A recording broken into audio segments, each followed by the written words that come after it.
E no vídeo de hoje, Evangelismo através da Igreja Local. Um texto traduzido por Miguel Vaz e publicado no jornal Mensageiro da Paz em setembro de 1989. O povo que não conhece a sua história está condenado a repeti-la. Análise histórica e crítica sobre o pentecostalismo universal. Se inscreva, curta e compartilhe. Desde que Jesus se encontrou com a mulher samaritana junto ao poço de Jacó,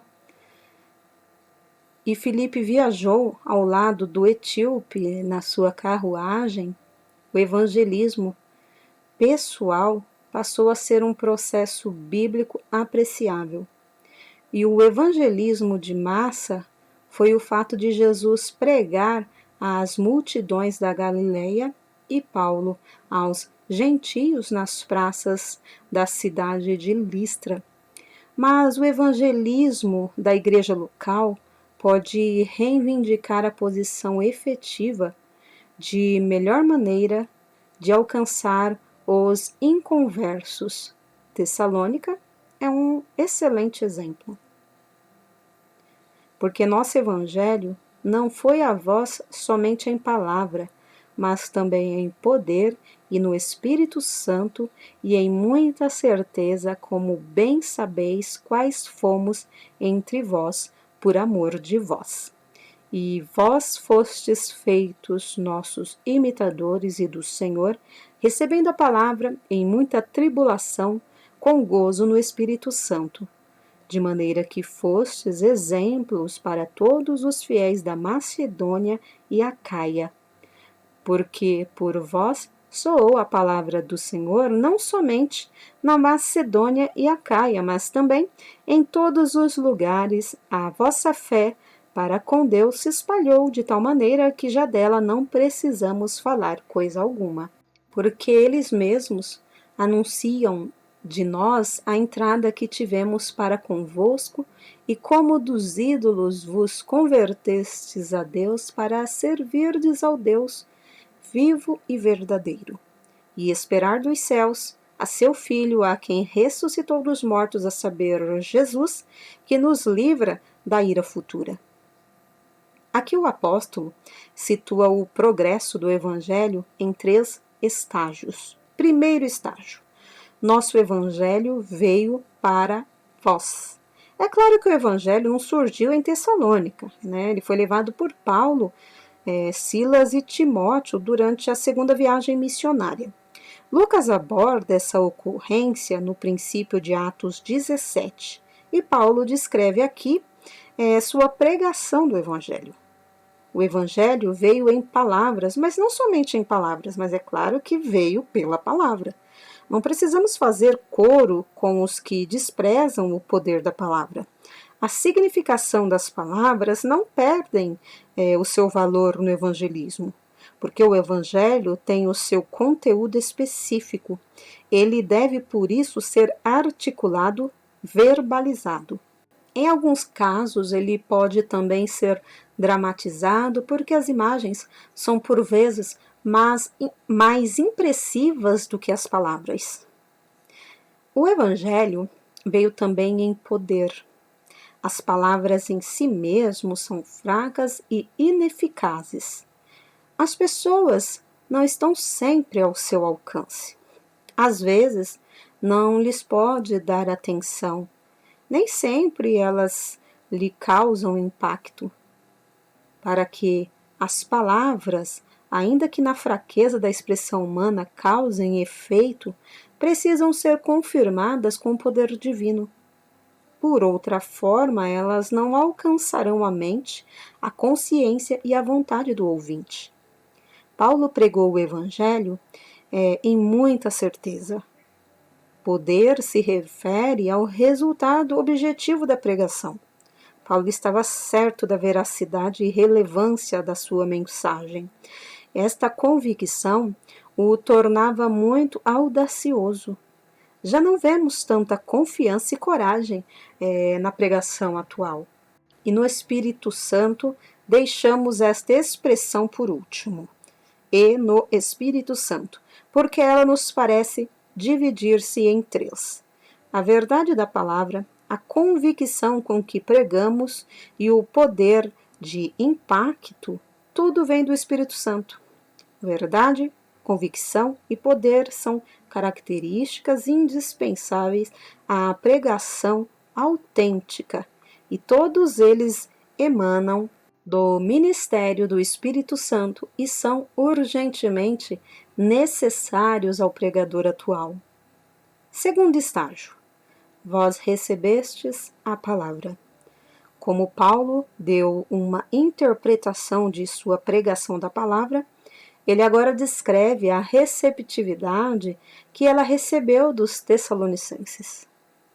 Eles a receberam em muito sofrimento.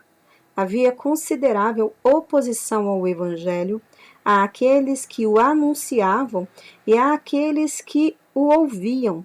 Usualmente isso parece normal. O diabo odeia o Evangelho e aqueles que fervorosamente o anunciam pode esperar o surgimento de uma onda de oposição. A perseguição não arrefeceu, contudo, a crença dos irmãos de Tessalônica. Eles também receberam a palavra com alegria, inspirados pelo Espírito Santo. Não podemos perder de vista essa segunda referência ao Espírito Santo. Ele que deu poder aos pregadores da palavra, deu também regozijo aos que a receberam. Ele operou com dupla finalidade. E a alegria é fruto do Espírito Santo, Gálatas 5:22, onde se prega o Evangelho e há conversões, aí há alegria. Alegria no céu entre os anjos de Deus e alegria na terra entre o povo de Deus. Este exemplo de perseguição exterior e alegria interior tem se repetido ao longo da história da Igreja. Vós sois nossos imitadores e do Senhor.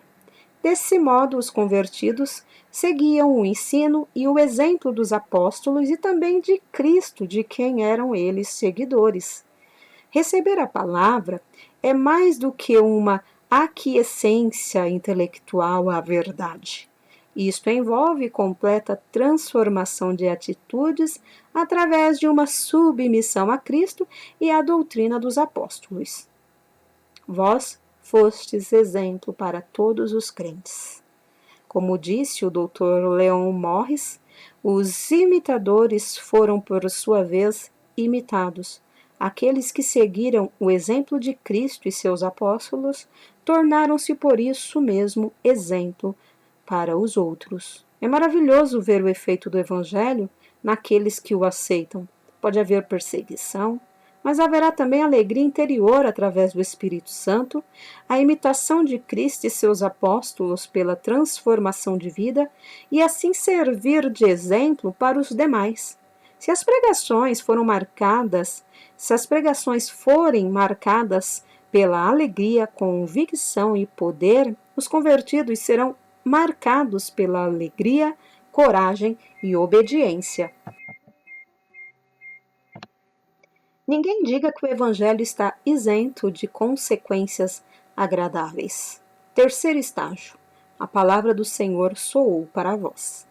O verbo grego exeixo, citado uma única vez no Novo Testamento, vem de eixos, um eco ou um ruído.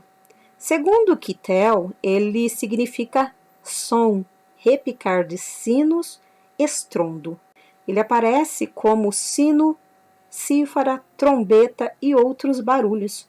Paulo compara o Evangelho a estes sons. Ele assemelha a pregação ao barulho de sinos, trombetas, Crisóstomo ou um estrondo de trovão, Jerônimo. Em quaisquer dessas formas, o som do Evangelho soou através dos vales da Grécia, porque os tessalonicenses não se conformaram em retê-lo unicamente para si.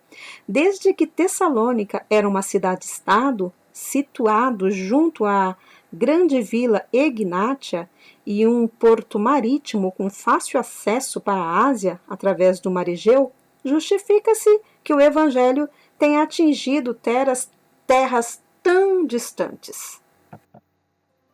Mais do que isso, não somente tinham os novos convertidos espalhado o evangelho pela palavra, mas a notícia de sua conversão, do novo fundamento de sua fé em Deus, se tornou conhecida em toda parte, e em tudo isto há uma importante lição. Nós conhecemos o poder da comunicação de massa. Em consequência, nós queremos usar os meios de comunicação na evangelização, pela imprensa, pelas gravações e filmes, pelo rádio e pela televisão. Nós gostaríamos de saturar o mundo com as boas novas. A moderna tecnologia que o homem, inspirado por Deus, tem desenvolvido seria um suporte para o evangelismo. Mas há outra forma de ver as coisas que não requer a complicada aparelhagem eletrônica. É simples. Não é organizada nem computadorizada. É espontânea. Então é dispendiosa. Realmente nada custa. É o santo bate-papo. É a entusiasta transmissão boca a boca do impacto que as novas causam nas pessoas. Você viu o que aconteceu com fulano e Beltrano? Alguma coisa está acontecendo em Tessalônica. Uma nova sociedade está surgindo. O resultado desta pregação gratuita foi tremendo. Já não precisamos falar dela. A média não foi necessária e nem os missionários intervieram, porque a mensagem foi espalhada sem eles e o povo tomou conhecimento dela em toda parte. Veja bem, o apóstolo pode ser desculpado pela sua tendência ao exagero. Ele não quis dar a impressão de que ele e seus amigos estavam com preguiça e nem que podiam gozar uma longa férias. Ele batalhava no evangelho mais direta, onde Cristo não havia sido anunciado. Por isso, voltamos a dizer que a evangelização foi efetuada espontaneamente. Quais foram, então, as notícias que partiram de Tessalônica? De acordo com o verso 8, foi a sua fé em Deus. E nos versos 9 e 10, Paulo fez uma análise em 3 partes, a qual representa talvez a mais completa descrição da conversão ao Novo Testamento. O decisivo abandono dos ídolos. Como dos ídolos convertestes a Deus para servirdes ao Deus vivo e verdadeiro, seria difícil expressar com fidelidade o quanto de mudança está implícito nessas palavras. Porque os ídolos são mortos. Deus é vivo.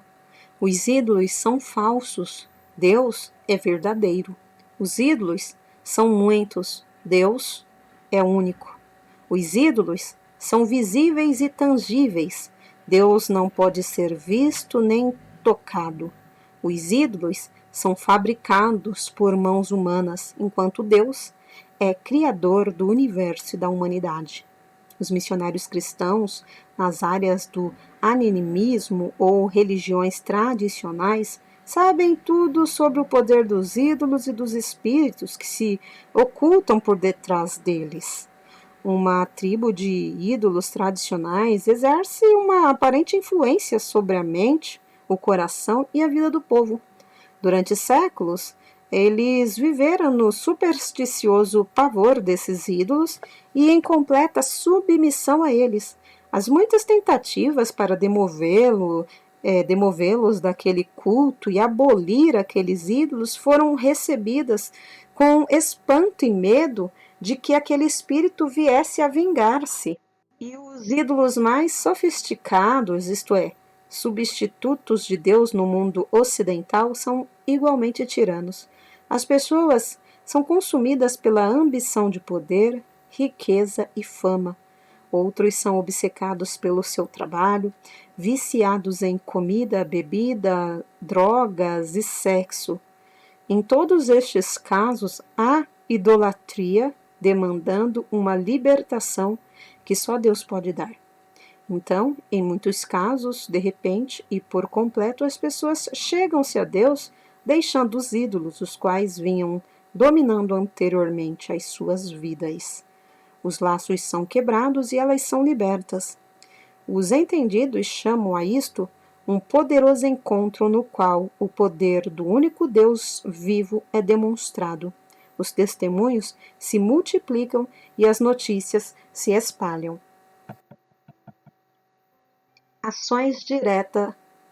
Ação direta de Deus. Soam realmente falsos certos tipos de conversão quando a pessoa não mostra transformação de vida, embora afirmem ter deixado de servir aos ídolos para servir ao Deus vivo e verdadeiro. A conversão não é apenas deixar os ídolos, deixar o pecado e fugir da ira vindoura, mas também recomeçar uma nova vida de dedicação a Deus.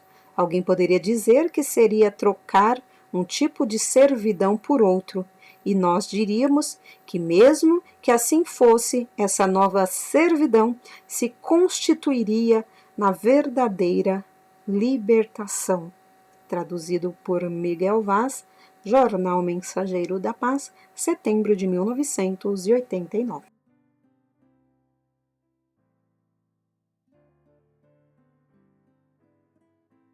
Porque nada podemos contra a verdade, senão pela verdade. 2 Coríntios 13:8. Se inscreva, curta e compartilhe. Análise histórica e crítica sobre o pentecostalismo universal.